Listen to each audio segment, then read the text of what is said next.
Hello everyone, my name is MichaleHammond. I'm a master's student in the Data and Information Management program at Rife University.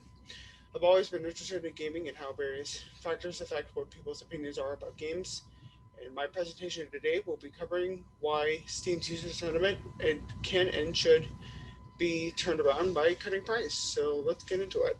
So, so I ran a prediction model on the data that I had collected in regards to what Steam has, and for the purpose of this project, and using accuracy as a means in which I found to determine each metric that I ran on the model that I felt like would actually mean something, which you'll um, see what all these mean in just a minute. But I found that the two things that were most related, at least from what my model predicted, were game price and the way the community interacts with the review itself to be the two driving factors in my data set as to why Steam sentiment is affected in reviews. The other score right here, reviewer interaction right here, um, it's shown to, I have that to show that my data is not necessarily one-to-one correlated. It's not significant though, so don't worry about that specific metric for the purposes of this project. But I want to get into why these two metrics actually mean something. So first, before I get into that, I want to go over what is actually going on with my data itself um, to explain, to get a bigger picture as to what's going on. So um, the positive review count in my data um, is about, as it relates to my negative review count, is about a 3-to-1 ratio. Um, so that's roughly what it represents there. So keep that in mind for the next two slides as you'll see what these prediction scores, these accuracy scores actually mean. So when I actually took a look to investigate what was going on here, um, regardless of whether the price was affected, um, regardless of whether it was the normal price, whether it was whether it was normal price or whether the price was discounted, if the game was reflected as being cheaper in my data set, um, the positive review score to negative review score ratio was 3-to-1. Same here. Whether it was more expensive, it was roughly a 2-to-1 ratio. So that's more in favor of. So that's actually more in favor of negative review scores. So it tends to lean more negative there. So that's where I came to the conclusion that positive review scores, where price of games tends to be more closely related to, whether positive review scores tend to lean more towards cheaper games and more negative review scores tend to lean more towards more expensive games. So that's the price metrics there. So the community involvement metrics.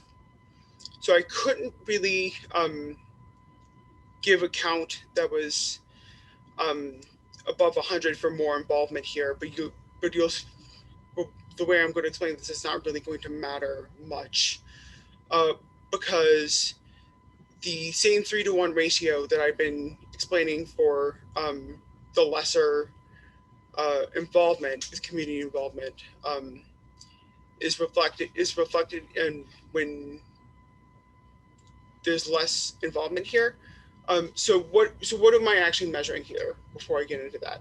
So this actually reflects positive review count, positive vote count in relation to the community voting that review up, funny review count in relation to the review, how the community respects it, respect views it, and uh, review and the number of comments that review has. So less involvement, 3-to-1 ratio here. More involvement is almost a 1-to-1 ratio.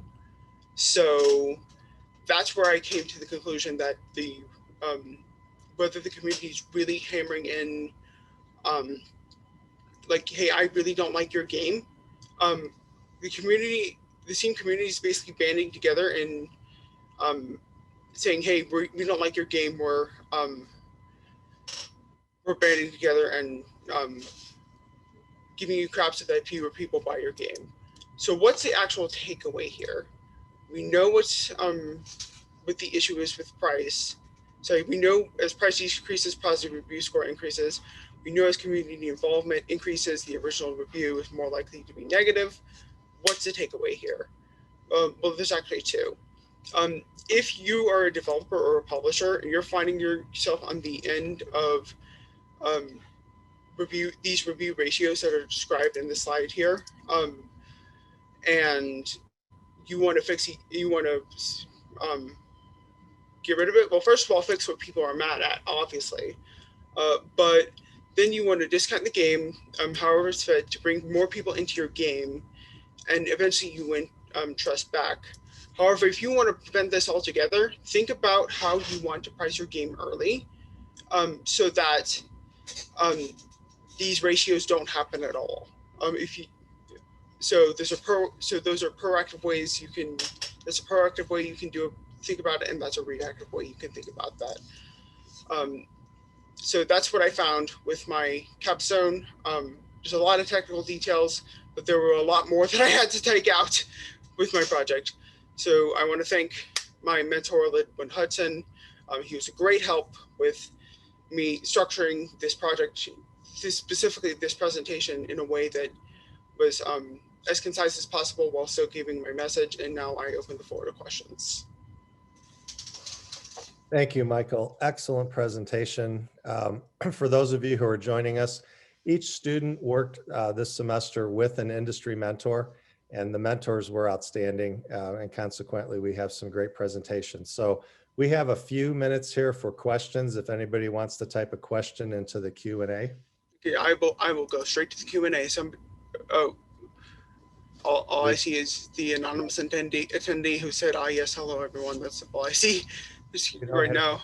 We don't have any questions yet. Anybody have a question?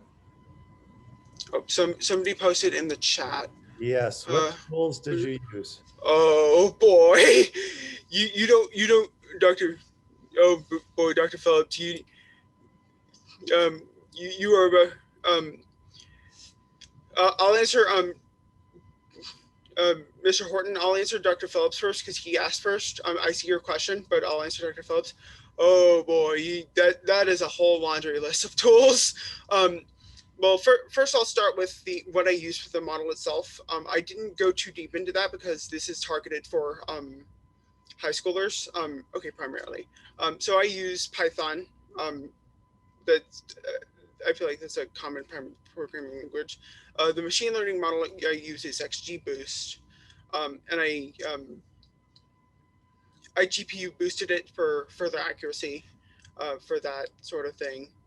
I used MySQL. I had originally planned to web host this project, but it eventually became basically meaningless the way that and I'll show exactly here, the way that this graph gets presented, that basically became the web hosting part became pointless, but I still use WAMP anyway for MySQL purposes. What else? I forget the name of the web scraping tool I use, but I definitely use web scraping. What else? I definitely use CUDA, like I said, for GPU boosting for my model. Michael, that's probably a pretty good list. Yeah, I'm sorry? What surprised you the most? Yes. So I see Dr. Bradbury's question, and I see Freeman Lowe's question. So first I'll answer David Horton's question. The thing that surprised me the most is how closely related the community involvement was. I was expecting, with the model that I ran for game price, to be the most closely related metric in my model. However, it was closely related, but community involvement was a little more closely related. So I hope that answers your question. Dr. Bradbury's question: can you provide any details on the data cleaning? Ooh, I. It's not that I can't provide any details on the data cleaning process from scrape data. It's that I did. Is that do you want me? I'm trying to think. I'm trying to think of the way to describe the details on that in a way that won't confuse people who wouldn't necessarily know um, those kind of details. I'm, I have the answer to your question in my head. I'm just trying to think how much effort was cleaning, cleaning versus analysis. Hmm. I would say 80. I would say roughly 80-20. That I would say roughly. Um, it was really more pre-processing and pipeline that I'm thinking about when I'm thinking about cleaning. But definitely a bunch of the um, definitely more effort put into preparing my data set as opposed to actual analysis. Um, so Freeman Lowe's question, I don't know if he's a professor or not. I apologize if you're a doctor. I don't know. Um, how many data points were in your data set? Oh, um, are you referring to columns or rows? Follow-up question. I'm running off the assumption that you're referring to columns. Um, so let's go. So let's go through this one by one. So community involvement review had 3 columns. Game price had 3 columns, 3 data points rather. Involvement, community involvement with review had 3 data points, and reviewer interaction had 5 data points. And the dependent variable review score was 1 data point itself. So if my math is correct on that, that's 12 data points. So um, if you're talking about but running under the assumption that you're talking about the possible assumption that you're talking about the number of records I had, yeah, I pulled data from about 4,000 games, and um, that took quite a bit of time to do. But it was something I wanted to do to ensure that my model was at least somewhat reproducible. So there's that. So Michael, let's do one more question. All right. How much effort was cleaning versus analysis? For Um, I example, 80% cleaning? I thought I just answered. I thought I just answered that. I may not have answered that effectively, but I tried answering Dr. Bradbury's question on that. But yeah, um, I would say that definitely more effort was put into the cleaning aspect. It's really more so pre-processing than thinking about as opposed to like data as opposed to like this data has wrong data points. Seems pretty good about um, keeping its data points intact. It's really more so the pre-processing aspect of cleaning. But yeah, definitely more effort put into preparing the data or as opposed to analyzing it. Excellent, Michael. Thank you very much.